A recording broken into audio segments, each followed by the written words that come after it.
Bismillahirrahmanirrahim. Assalamualaikum warahmatullahi wabarakatuh. Anak soleh-solehat, hari ini kita akan belajar tema 2, subtema 2, pembelajaran 1 dan 2. Anak-anak, hari ini materi yang akan Ibu sampaikan adalah mengenai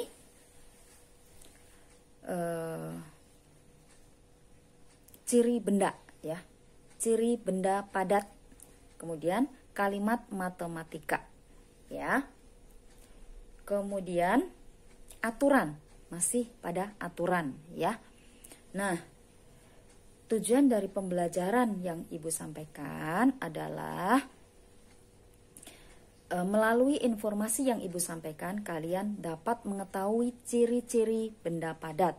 Kemudian kalian dapat membuat kalimat matematika atau menyelesaikan kalimat matematika tentang operasi hitung perkalian atau penjumlahan berulang melalui latihan-latihan.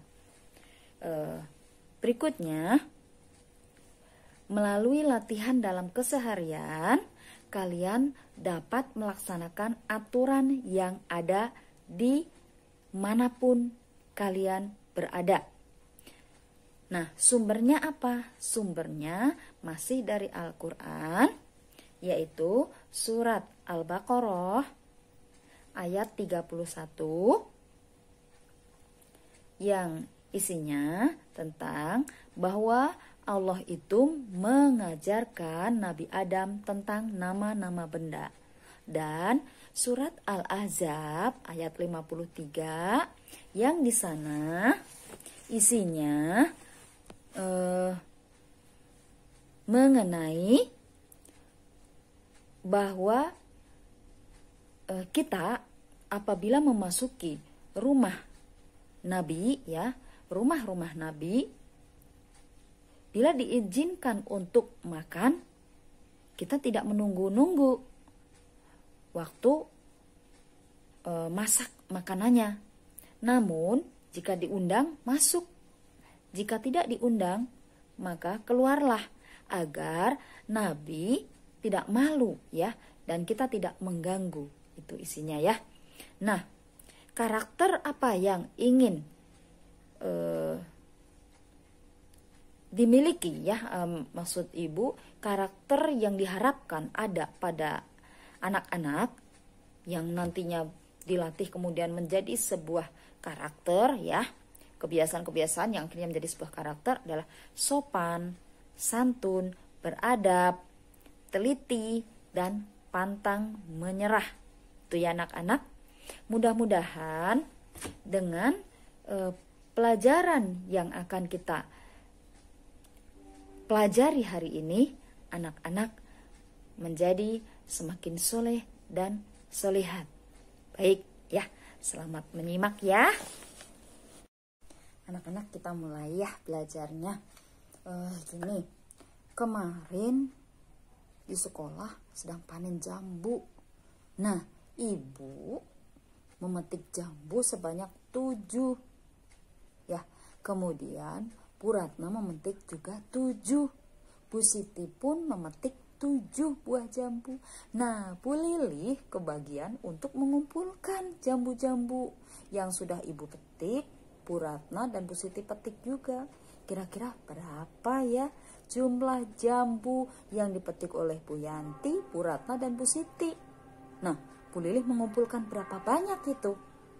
Nah, baik, untuk mengetahuinya, mari kita bersama-sama untuk menghitungnya, ya.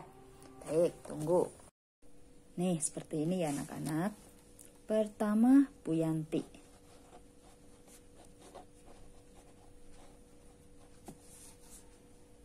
Tujuh buah.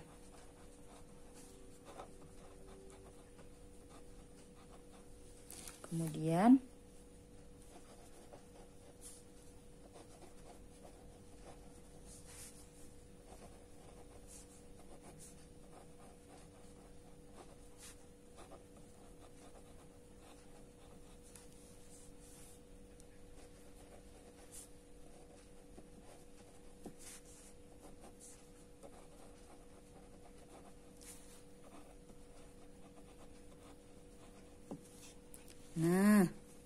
berapakah jambu yang dikumpulkan oleh Bu Lili?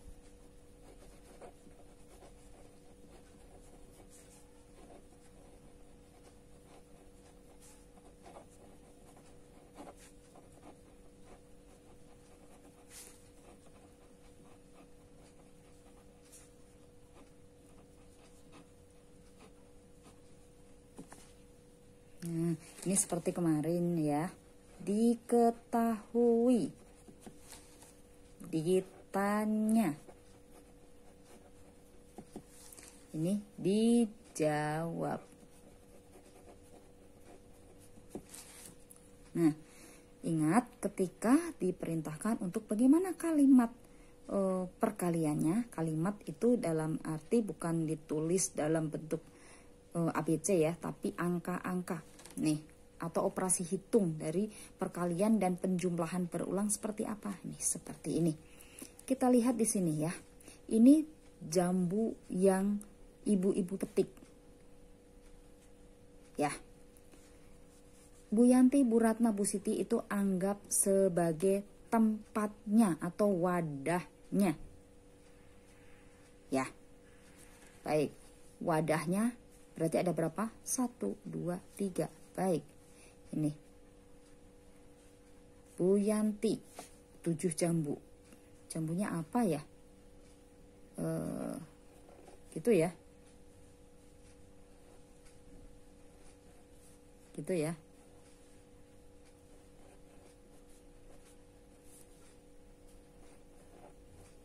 Nah.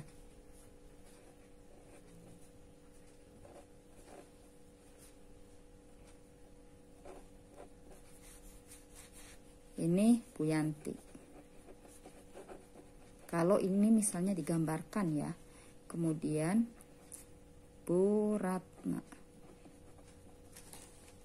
Bu Siti. Ini kalau misalnya digambarkan ya. Nah, anak-anak, singkat cerita seperti ini ya. 7 jambu. Jadi setiap orang mendapatkan 7 jambu, ya kan? Nah, kalau ditulis dalam operasi hitung atau kalimat matematika, ini ada berapa wadahnya? Orangnya ada berapa? Ada 3. Betul. 3 orang. Setiap jambu, setiap orang mendapat berapa jambu? 1, 2, 3, 4, 5, 6, 7. Sama semuanya. Berarti dikalikan 7. Ya. Nah, hasilnya berapa? Kita hitung.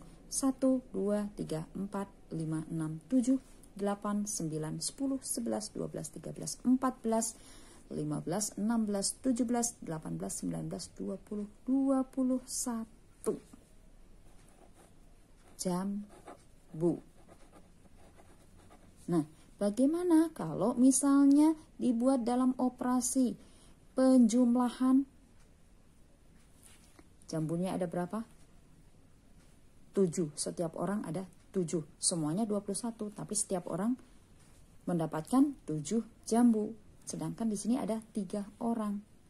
Artinya 7 ditambah 7 ditambah 7 sama dengan yang ini tadi 21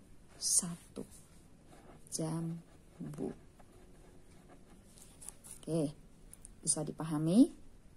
Itu kalau misalnya dengan ini ya, soal cerita tadi yang ibu mengambil jambu ya karena panen jambu tadi.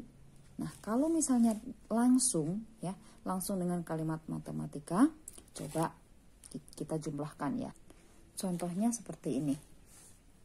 Nanti kalian buat kalimat matematika untuk perkaliannya ya. 1, 2, 3, 4, 5, 6. Nah, bagaimana kalimat matematikanya? Siapa yang bisa? Coba dalam hati bagaimana? Atau kalian boleh ngotrat juga. Ayo, Ibu beri waktu. Cepat-cepatan yuk dengan Ibu. Titik-titik kali titik-titik sama dengan titik-titik. Kita hitung di sini. Jumlah wadahnya berapa? 1, 2, 3, 4, 5, 6. Betul, di sini kita isi 6. Nah, setiap wadah isinya berapa? 4. Betul sekali. Nah, kalau kalian belum hafal ya untuk perkaliannya karena nanti berproses ya. Ini artinya ada 4 kali 6 ya. Jadi isinya itu ada 4 sebanyak 6 wadah nih ya. Setiap wadah berisi 4. Kita tambahkan ya misalnya. Ini 4 tambah 4 berapa? 8. Tambah 4 lagi ya, 8 tambah 4 lagi 12. Kita tambah 4 lagi 12 tuh menjadi 16. Kita tambah 4 lagi 16 menjadi 20. Tambah 4 lagi, iya betul 24. Jadi 6 wadah kali 4 isi sama dengan 24. Mudah kan? Ya. Bisa dipahami? Satu lagi ya. Ibu memiliki 6 isi. 6 isi. 6 isi. Dalam 3 wadah. 1, 2, 3. Bagaimana kalimat perkaliannya?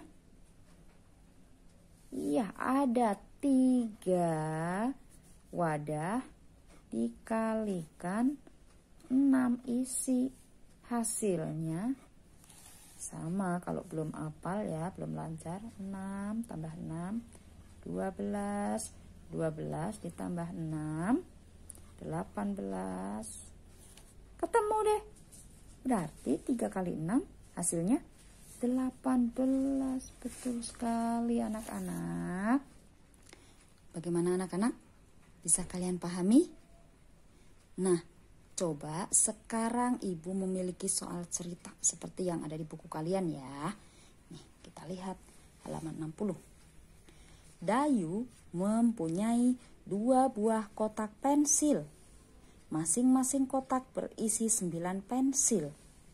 Jumlah pensil Dayu seluruhnya adalah, kita lihat, Dayu memiliki 2 buah kotak. 2 ya. Di sini 2 buah kotak. Setiap kotak isinya, nah isi kan seperti tadi yang Ibu sampaikan ya, yang Ibu katakan tadi, yang Ibu beritahukan, Ibu ajarkan. Tadi kalau wadah atau tempat atau kotak itu di depan, nah isinya, bendanya itu di belakangnya 9 pensil. Hasilnya 2 kali 9. Berapa 2 kali 9? Kemarin sudah menghafal perkalian 2. Ya, sama ya. 9 kali 2, 2 kali 9. Nah, berapa? Iya, berarti di sini kalau kalian masih kesulitan, boleh ada 9 pensil ditambah 9 pensil. Hasilnya berapa? Betul, 18.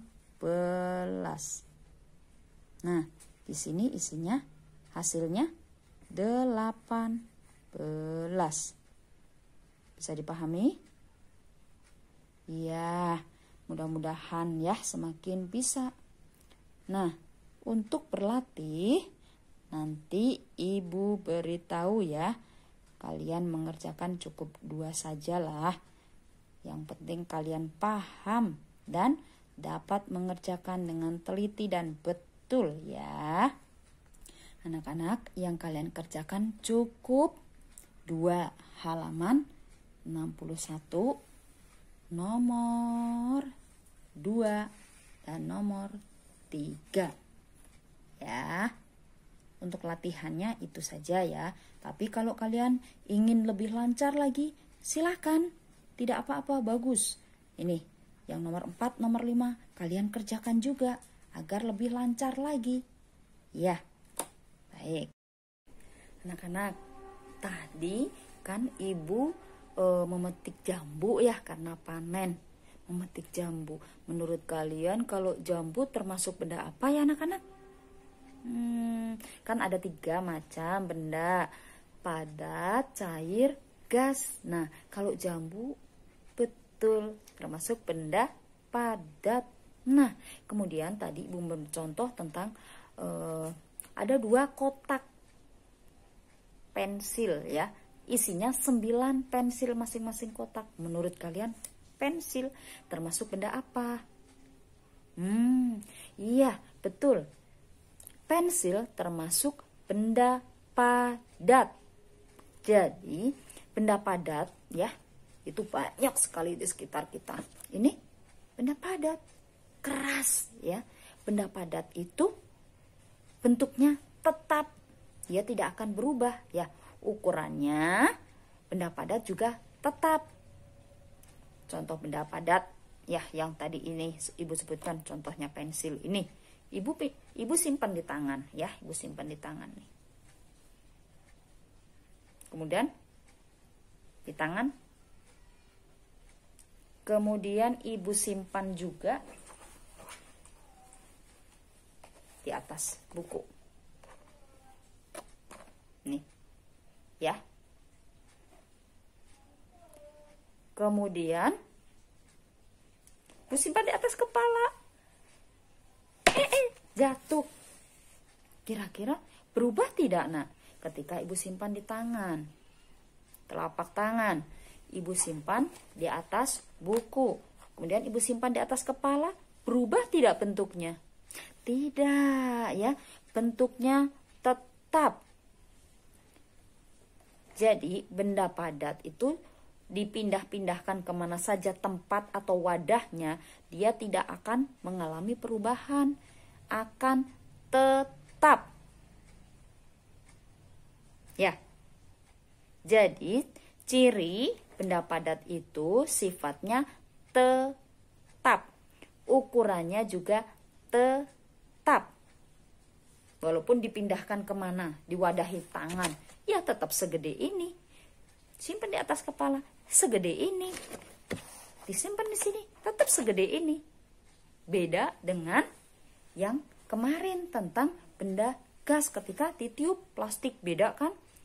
Jadi kalau wadahnya karetnya itu besar ya, bisa melar besar, balon ditiup ya jadi besar. Kalau plastiknya kecil, ditiup juga kecil, itulah gas ya. Jadi sesuai sebesar dengan wadahnya. Ya anak-anak, jadi misalnya pensil, ibu simpan di sini, tetap. Ibu simpan di atas kepala, tetap. Ibu simpan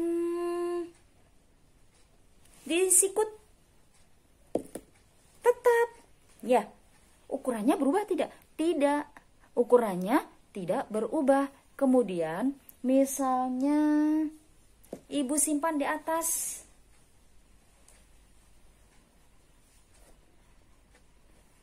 ini, tetap juga. Bu, kalau disakui ya tetap juga, ukurannya juga tidak akan berubah. Jadi kesimpulannya,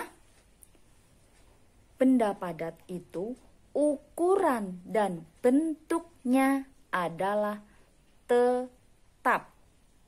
Sekali lagi, benda padat itu ukuran dan bentuknya adalah tetap. Nah, anak-anak, sebagai latihan, kalian bisa kerjakan halaman 67. Ya, untuk checklist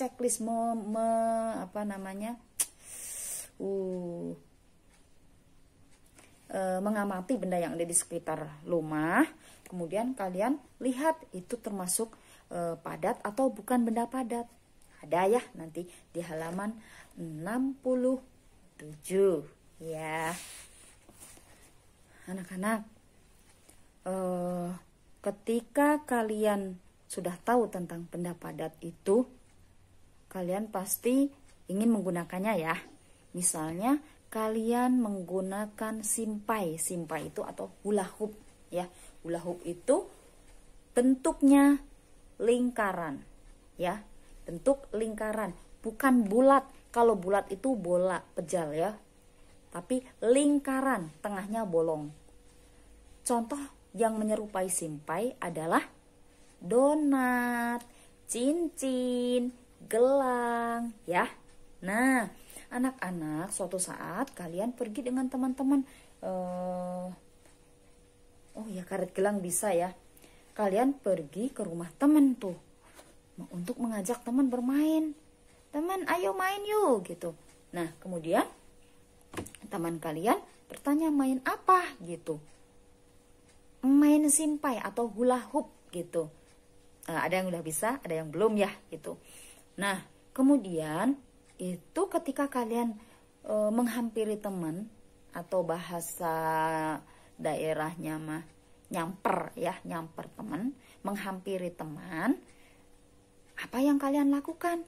Nggak mungkin kan teriak-teriak di tengah jalan, Fulana, Fulan, ayo kita main. Enggak kan? Tentunya tidak seperti itu ya. Kenapa? Karena itu bukan sikap seorang muslim atau muslimah. Ada adabnya ketika kita mengajak orang lain bermain.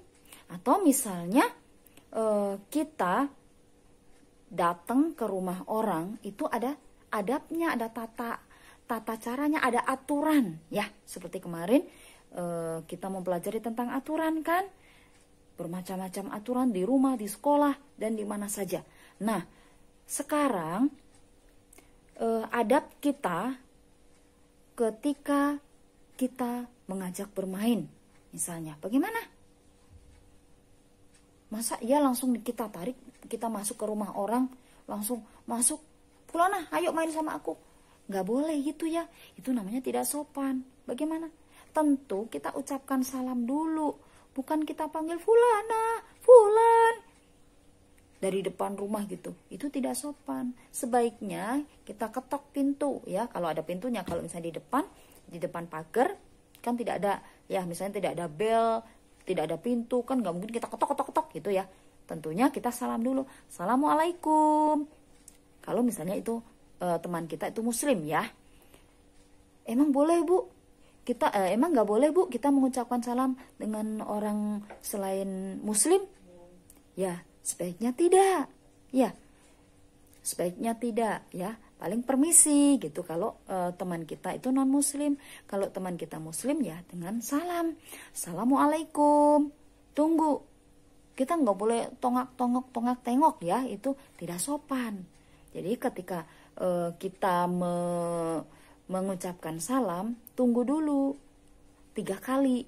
Kalau 3 kali tentunya dengan suara pelan. Pertama Assalamualaikum, nggak dengar lagi Assalamualaikum, nggak dengar lagi, agak keras Assalamualaikum. Nah, kalau ternyata tidak dibukakan, ya sudah, kita pulang.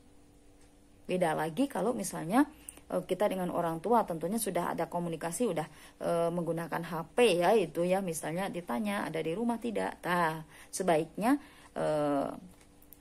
janjian lah gitu, biar kita tidak kecewa, oh udah sampai sana nggak ada, misalnya seperti itu ya. Nah, itu salah satunya, kita mengucapkan salam dulu. Setelah itu misalnya yang keluar bukan teman kita, tapi orang tua, kakak atau siapa saudaranya, kita bertanya, apakah Fulan atau Fulanah ada bu, pak, kak, teh, saya mau ngajak bermain, begitu ya, bukan teriakan. Itu sangat tidak sopan ya. Aturan yang baik digunakan ya, dilakukan. Nah, sebagai latihan juga, kalian dapat mengerjakan halaman 68 ya, tentang aturan. 68, kalian bisa checklist sikap yang baik ya, menunjukkan mematuhi aturan dan tidak mematuhi aturan. Ya, demikian ya anak-anak. Apabila ada yang belum dipahami, kalian bisa bertanya pada ibu. Dan apabila sudah dapat dipahami, kalian terapkan dalam kehidupan sehari-hari. Alhamdulillah, hari ini apa yang ibu sampaikan mudah-mudahan kalian pahami. Jazakumullah khairan katsiran. Wassalamualaikum warahmatullahi wabarakatuh.